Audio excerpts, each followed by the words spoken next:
د بسم الله شروع په با شوې ده. نن به لږ څه نکتې ذکر کوو چې دا طالبان ملایان لږ متوجه شو چې علم سخت ده، ملایان نه یو دغه شي ته چې لږ متوجه شو که نه. اوس اسم د اسم په سر کې الف وي، په بسمې کې الف غورځېدلی، بې اسمې نه ده. ګورئ اسم په سر کې الف وي، الف غورځېدلی ده، بسم بې د سیم او د میم سره یو ځای شوې ده. په دې کې حکمت الهي څه شی ده؟ موږ چې الف با حروف هجا ویایو، اول شروع په الف باندې کېږي، بې دوم مقام لري. علامه علوسی رحمه الله د روح المعانی مفسر، هغه خو یو عجبه نکته دا ذکر کوي، وایي الف د الله شان ته اشاره ده، د یغ په شان باندې علم د مخلوق تر وس نه وتلی ده. بې دوم مقام ته اشاره ده. اوس دوم مقام څه شی ده؟ الف بې، خو بې خو ګوره هلته دومه ده. دوم مقام څه ده؟ دوم مقام کې وایي یا صفاتو د رب ته اشاره ده. صفات رب دو قسمه دي، صفات جمالیه، صفات جلالیه. دلته صفات جمالیه او ته اشاره ده. دا د قرآن عظیم شان نزول تقاضا د صفت رحمت الله ده. دا تقاضا د صفت رحمت الله تعالی ده. ان رحمتي سبقت غضبي. وای دا صفات جمالیه او د رب ته اشاره ده، ځکه شروع په بې شوې ده. دا قرآن نزول د الله د رحمت د صفت تقاضا ده. او یا دا دوم مقام شان د مخلوق کې اعلی مقام ته اشاره ده چې شان د رسول الله صلی الله علیه وسلم ده. الف د الله شان ته اشاره ده، بې د رسول الله صلی الله علیه وسلم شان ته اشاره ده. وما ارسلناک الا رحمتا للعالمین. دا قرآن د الله د رحمت اثر ده، خو دغه رحمت دنیا ته د چا په واسطه راغلی ده؟ په رحمت للعالم په واسطه راغلی ده چې حضرت پیغمبر صلی الله علیه وسلم ده. نو اخو په دغه لحاظ باندې دا نکتې ذکر کوي. اما نجم الدین کبرا رحمه الله چې لوی ولی الله او د الله د قرآن د اسرارو نه باخبر انسان ده، هغه به عجب عجب نکات ذکر کوي.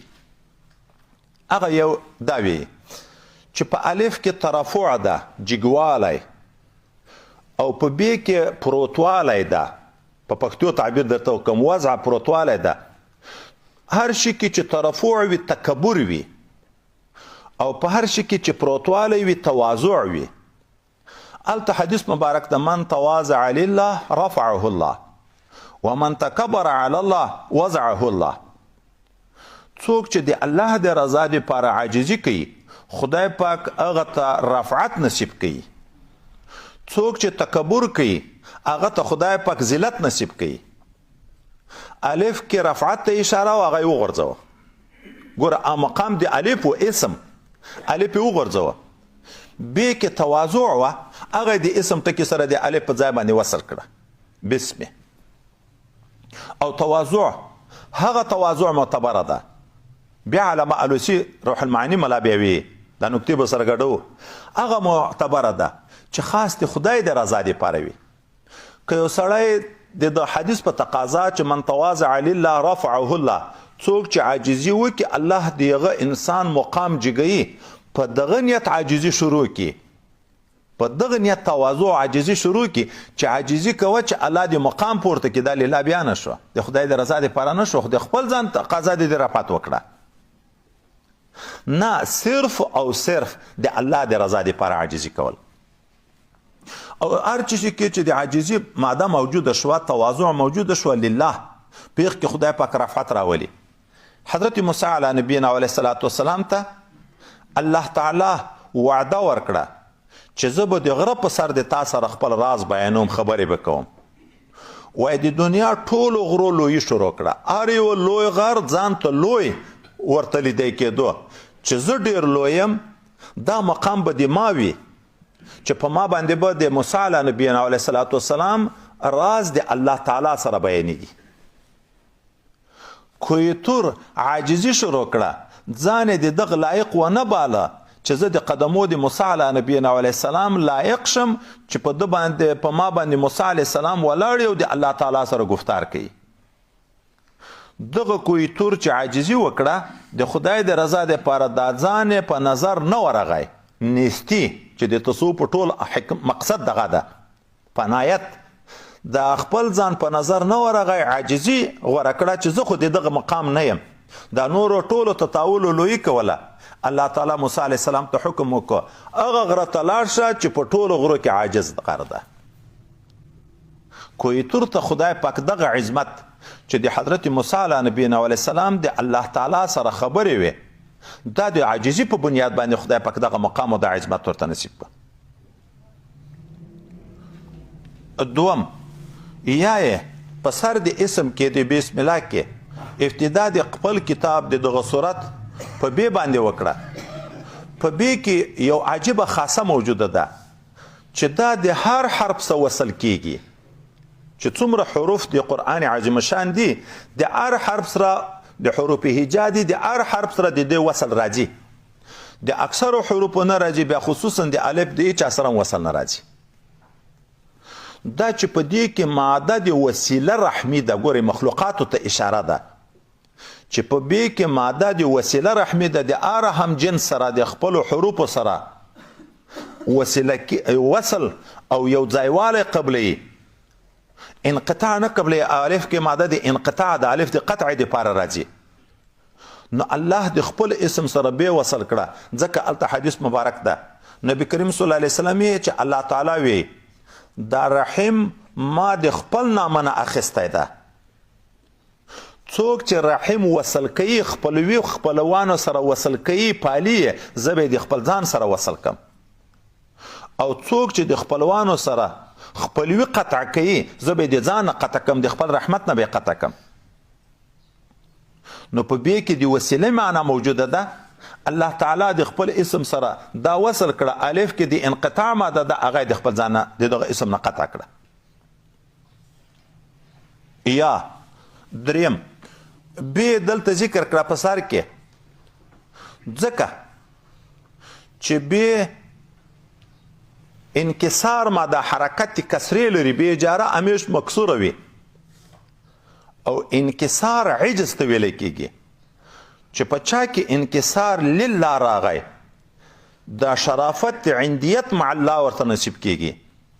الله تعالی وی انا عند منکسر القلوب من اجلی زه د هغه چا سره یم چې هغه زړه د ما دپاره عاجزي کوي.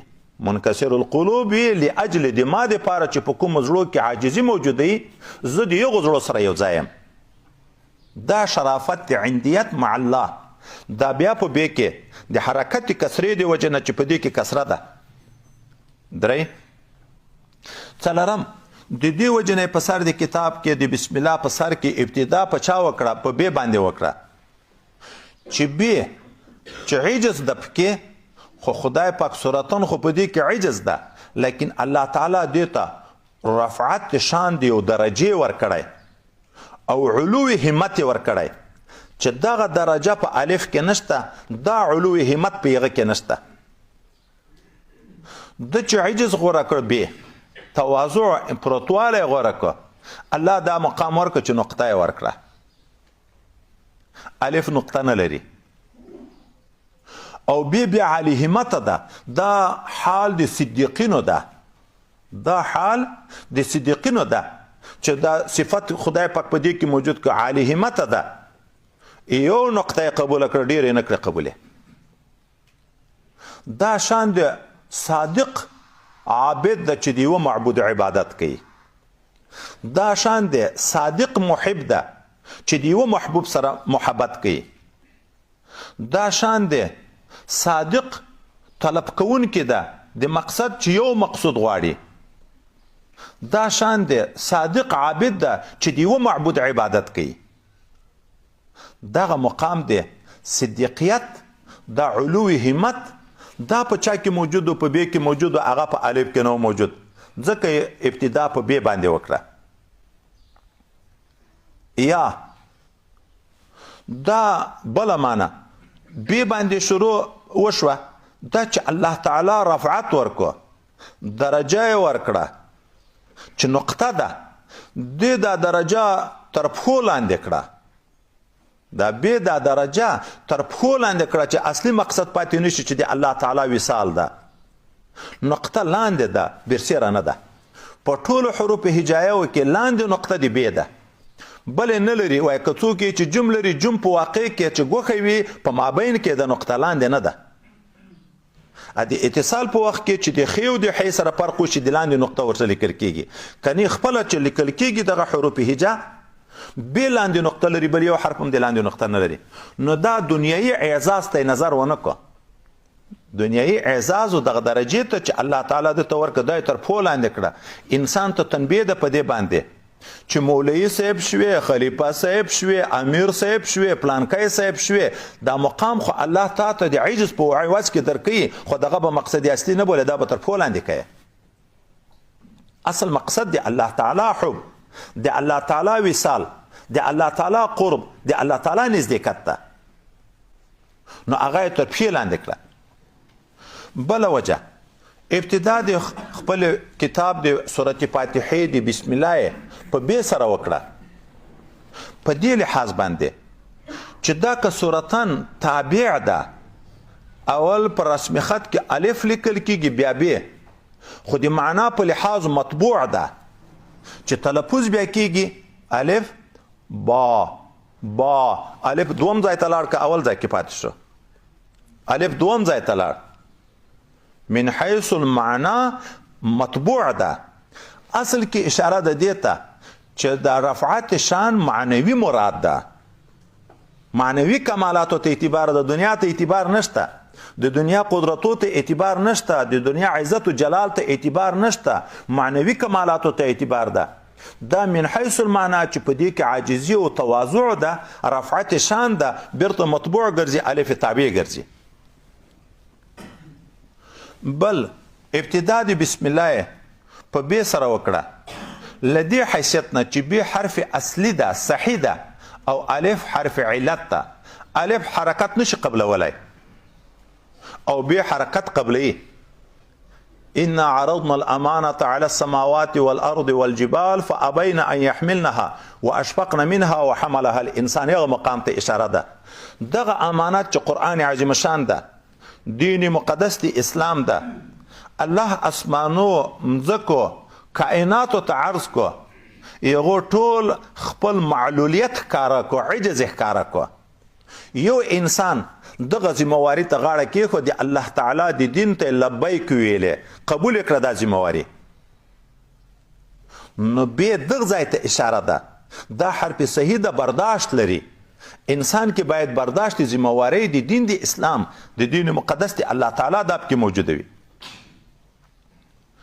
بل ابتدا د خپل بسم الله په بې سره وکړه دا په صفت کې کامل او مکمل ده خپل هم په دې کې کمال او د بل هم مکمل ده خپل صفت کمال په دې کې دا د چې به د الصاق د پاره ده د مخلوق وصل د الله سره په دین کې اشاره دغه ده چې د مخلوق وصل د الله سره په دغه صفاتو کې په دې کې کمال موجود ده انکسار عاجزی کې موجوده ده تواضع کې موجوده ده د الله سره وصل به قرب الهی د الله نزدېکات بغیر د عاجزی نه پیدا کیږي خو مکمله د غیرم ده چې په کې په خپل انکسار د حرکت کسره ده کې په مدخول خپل کې کسره راولي او دومره زوره وره مکمله ده دغه نکتې ته وګورو صرف مدخول نه د مدخول مضاف الیه کې کسره راولي د مضاف الیه په صفاتو کې کسره راولي بس می خو مکسور ده مجرور ده د بی مدخول ده الله مضاف الیه د اسم ده هغه مکسور ده الرحمن الرحیم صفات الله دی پاره دي کزر صفات ذکر کوم ټول بدلته مکسور ویل کیږي نو لایق د اتباع به اوس په سر کې چې راوړو خو مطبوع ده لایق د اتباع هغه مخلوق کې هغه څوک ده چې کامل او مکمل وي خپل په دې کې صفات د کمال موجود دي د عبدیت او د بندگی کامل تواضع اخلاق حسنه اخلاق حمیده دا کې موجود وي او د نورو د تکمیل کوشش کوي چې نور خلکو هم اصلاح راولي چې د هغو په باطن کې خدای پاک دا کمالات پیدا کړي او څوک چې په صداقت وصل شي د دې سره لکه مضاف الیه د مضاف سره صفت د موصوف سره ټول کې هغه انعکاس راځي هغه رنګ بیا په دې کې ښکاره کیږي. او بل ابتدای د خپل کتاب د بسم الله په بی باندې وکړه. بی د حروف شفویه ونه ده چې په شونډو ادا کیږي او په د باندې انفتاح د شفتینو خلاصوالی د شونډو راځي. با داسې انفتاح په بل چې باندې نه راځي. میمم حروف شفویه ده خو انضمام کې راځي په دغه کې انفتاح راځي. اول عالم ازر ته اشاره ده د ذریه انساني اوله شونډه ژبې چې کار کړی شونډې خلاصې شوي دي په با خلاصې شوي دي. الله تعالی چې د دوی نه وعده اخیسته الستو بربکم قالو څه یې ویلې بلا بلا. نو اشاره د دې ته په دغه بې کې چې اول د وعده کړی دی الله سره په عالم زر کې چې الله درته د خپل الوهیت دعوت ورکړو چې زه د تا خدای یم که نه تا روح هلته اقرار کړی په دغه باندې خپلې شونډې خلاصې کړي دي چې او ته د ما رب یې. نو موږ نه چې دا 1,40,000 انبیا راغلي دي هغه وعده را یادوي. دا بیعت چې موږ د یو شیخ سره کوو هغه وعده را یادوي چې په عالم زر کې موږ خپلې شونډې خلاصې کړي دي اقرار مو کړی ده الله تعالی ته په الوهیت باندې چې ته د موږ رب یې. نو د دغو وجوهاتو د وجې نه نجم الدین کبرا رحمه الله ویي شروع د بسم الله په با باندې وکړه. او نجم الدین کبرا رحمه الله د ابوبکر وراق رحمه الله دغه قول بیا را نقل کوي چې دا بسمې ټکی دا درې سره چې سره یو ځای کو درې سره ګوره متصل سره لیکل شوي دي. بسمې بې ده سین ده میم ده دغه درې متصل نقل شوي. د دغو په باب کې بیا هغه څه ویي حضرت ابوبکر وراق څه ویي هغه ویي دا هر حرف روضة من ریاض الجنه دا لکه د جنت نعمتونه انتها نه لري. دا هر یو حرف په داسې مضامینو باندې مشتمل ده چې انتها یې نشته. ګوره د 104 کتابو مقاصد ټول په قرآن عظیم شان کې موجود دي. د قرآن عظیم شان مقاصد ټول په سورت فاتحه کې موجود دي. د سورت فاتحه مقاصد ټول په دغه با کې موجود دي. نو د 104 کتابو مقاصد ټول په بسم الله کې موجود دي. دا داسې کمه خبر نه ده. نو ویایي لږ لږ اشارې ورته وکړو بس اوږدېږي که نه. بې اوس بې ته وګورو. بې بارع د الله تعالی نوم ده. پیدا کوونکی د عالم څوک ده؟ بارع پیدا کوونکی الله ده بل خالق نشته. د شرک عقیده ټوله لاړه ختم شو تردید پر هغه که رانغی خالق یو الله ده بل خالق نشته. بارع. دوم بار بر الرؤوف الرحیم نیکی کوونکی د مخلوق سره اولاد ورکوونکی روزي ورکوونکی صحت ورکوونکی عزت ورکوونکی مال ورکوونکی ټول څوک ده؟ بار الله ده. بل په واقع کې منعم نشته چې څوک چاته نعمتونه ورکوي یو ذات الله تعالی ده. دا مخلوقات خو په منځ کې وسیله وي اصل بار نیکی کوونکی د مخلوق سره یو الله ده. باسط رزق پراخونکی څوک ده؟ چاته رزق ورکموي چاته ورزیاتي څوک یې زیاتوي؟ په خپل کمال په خپله چالاکي په خپل قوت باندې خلک دنیاوي ډېرې که الله یې چې ورکوي چې الله تعالی یې نه ورکوي شپه ورځ به لګیا وي خو لیکن 14 کاله تعلیم هم وکړي ډګری د تخصص نور هم واخلي خو نوکري نه ورته پیدا کېږي. ورکوونکی څوک ده؟ الله تعالی ده. مځکې وکري خو چې غلی الله نشنه کوي څوک یې ورشنې کوي؟ باغ کېږدي چې الله میوه نه ورکوي څوک یې ورکوي؟ واده وکړي چې الله تعالی اولاد نه ورکوي څوک یې ورکوي؟ نو بارع الله خالق الله ده. بار نیکی کوونکی الله ده. باسط رزق ورکوونکی پراخوونکی الله تعالی ده. بصیر لیدونکی الله ده. په مخلوق کې داسې څوک نشته چې د الله نه پټ شي. د پټې ځای نشته د تیښتې ځای نشته. شپه ده که ورځ ده نیک عمل کوو که بد عمل کوو موږ الله تعالی ویني. دغه کې اوله نه اشاره راغله مخلوق ته چې د ما نه پټېدی نه شي ګناه ولې کوې زه دې په هر حال کې وینم په هر څه باندې زه علم لرم او پنځم باعث بعثت دوواري د مرګ نه ژوندي کوونکی په اوله بې کې اشاره راغله دې ته چې الله بیا دغه باعث ته دغه دنیا پنې کېږي خو بیرته به را ژوندی کېږي الله یې پیدا کوونکی د دوواري پیدا کوونکی ژوندي کوونکی الله ده دا د کفارو عقیده ده چې قیامت نه مني نو ځکه چې څه یې زړه غواړي هغه کارونه کوي چې دوواري ژوندون نه مني چې څه زړه اراده وي هغه کارونه کوي په بې کې اشاره راغله دې ته چې باعث الله د بعثت حق ده دوواري ژوندون حق ده بیرته به د قبر نه راپورته کېږي بیا به الله تعالی د دنیا د زندگی د تا سره حساب و کتاب کوي دا د الله صفات مبارکه ته اجمالا د هر یو خو بیا ځاتې لوی لوی تفصیلونه دي دا په بې کې اشاره ده بسم سین د دوم په سین کې بیا د الله تعالی شویناتو ته اشاره ده سین سمیع د سمیع په سر کې سین ده الله اوریدونکی ده که څوکه څوک غږیږي که په زوره غږیږي په هیڅ صورت کې د الله تعالی نه خپله خبرې پټوی نشي سمیع الله ده سریع سین سریع الحساب د ډیر زر حساب کوونکی چښتن الله ده ورځ د قیامت خو 50,000 کاله ده خو دا 50,000 کاله ټول په حساب نه تیریږي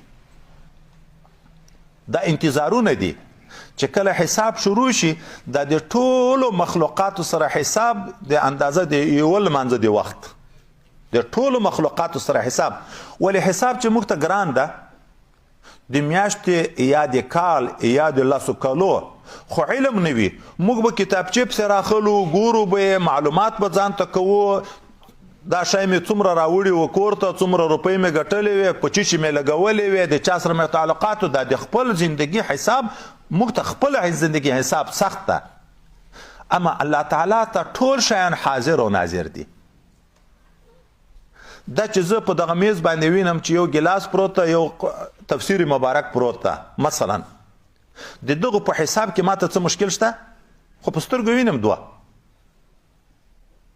نو الله تعالی چې ده دا سریع الحساب سمیع ده سین کې اشاره ده دې ته اوریدونکی ده د ټولو دنیا د کائناتو خبرې اوازونه اوري سین سریع الحساب ده په ډیر کم وخت کې به د ټول مخلوق سره حساب کوي سین سید د سودت د سرداری اعلی مقام الله ته ده سید هغه چاته ویل کیږي چې دی چاته نه محتاج مخلوق دته محتاج الله صمد دا د سیادت اعلی مقام خدای پاک ته ده بل چاته دا مقام نشته ټول مخلوق دته محتاج ده د هیڅ چاته احتیاج نه لري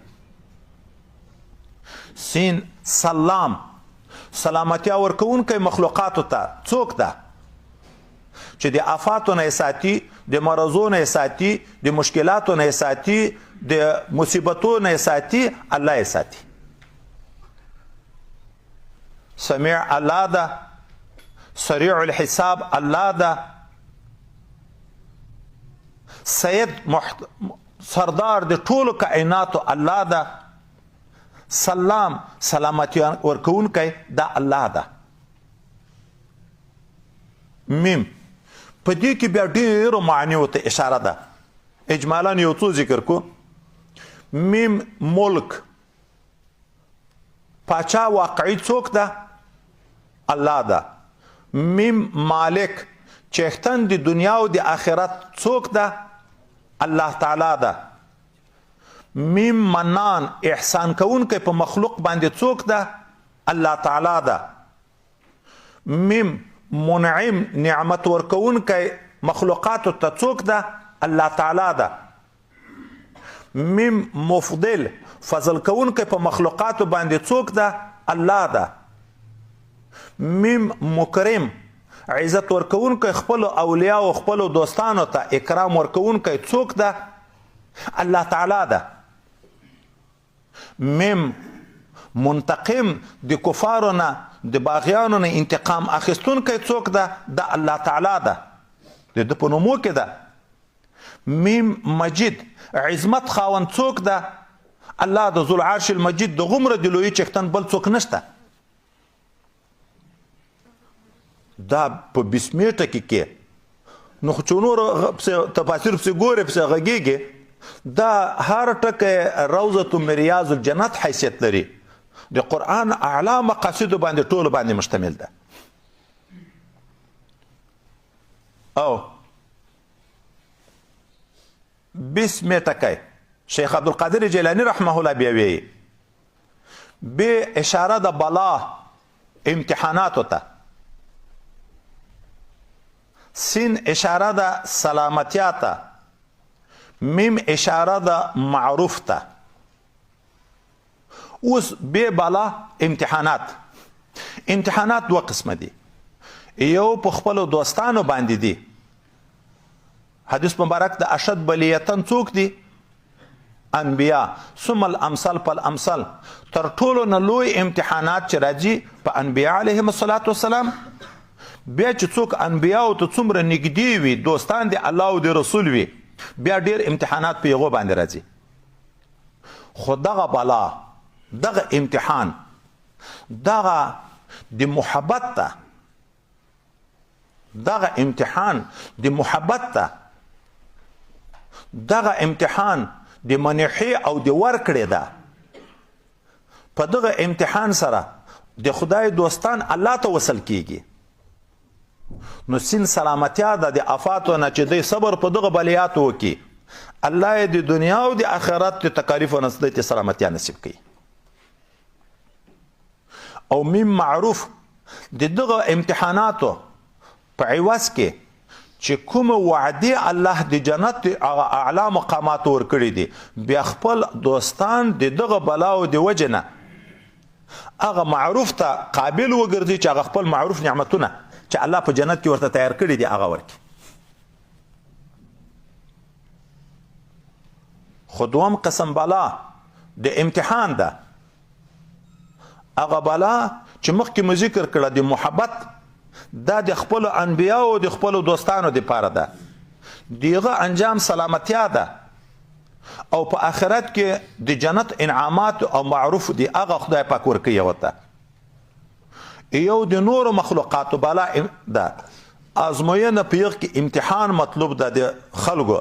لیبلوهم ایهم احسن عملا. الله تعالی مرګ ژوند پیدا کړی دی د دې لپاره چې دا خلک وازموي چې کوم یو د دې ښه ده په اعتبار د عمل سره. اوس نو په دغه امتحان کې بیا حساب ده. الله سریع الحساب ده. چا باندې الله انعامات د بلیات تکالیف راوسته، چا چې د الله په قضا رضا ښکاره کړه، صبر ښکاره کړه، الله د تکالیفو نه سلامتیا نصیب کړي او نعمتو لایق وګرځي، جنت ته یې بوځي. عوض کې د دې دپاره جنت ته لهم الجنه ابتلا وکړي په دې باندې. خو د عوض د ابتلا نه ځان او مال الله ته وغواړي. ان الله اشترى من المؤمنین انفسهم واموالهم. ځان او مال الله تعالی ته وغواړي، امتحان په دې باندې وکړي. یو طرف ته جهاد فرض کړي، بل طرف ته زکات فرض کړي. اچھا هغه غټ غټ مثالونه درکم. ځان مال الله ته وغواړي. اوس چې چا لبیک ویلې، دغه امتحان د رب ته، ازموینه د رب ته پکې کامیاب شو په دغه امتحان کې، فلهم الجنه زیری ده، یغو ته به خدای پاک جنت ورکړي. او که الله تعالی په مخلوق امتحان راوست، د ده نه ځان غوښت چې خپل ځان په دین کې د ما ولګوه، علم حاصل که، دا ځان ورکول دی الله ته. لمونځ وکه، روژه ونیسه، زکات ورکه، حج وکه، جهاد وکه، دا خپل ځان په دین کې ولګوه، خپل مال په دین کې ولګوه. دی انکار وکړه، د الله تعالی په قضا باندې رضایت ښکاره نه کړه، دا ورته بوج ولده شو. اوس یو وخت خو نه ده، لکه دا موږ خلک خدای پاک هم دې په حال رحم وکړي، یو مدرسې والا خو نه ده، دا جي و دا راځي ورکوي د خدای زکات، هغه فرض حق ورکوي. خو په دې باندې دا ورکول د زکات بوج وي، دغه تکلیف وي. یو خبره خو نه ده د ملایانو، دوه خو نه دي. اوس د ملا خبره خو نه ده، خو د الله خبره ده. الله امتحان کوي. اوس په دغه امتحان کې چې څوک کامیاب شو الله سریع الحساب ده بیا می منتقم د انتقام اخلي په ورځ د قیامت باندې دغه خلکو چې د الله تعالی په امتحاناتو کې ناکام شو ځان او مال الله ته ورنکړه الله په خپل ژوندۍ کې راضي نکړه نو دغه انجام به خدای پاک هم دی وساتي جهنمي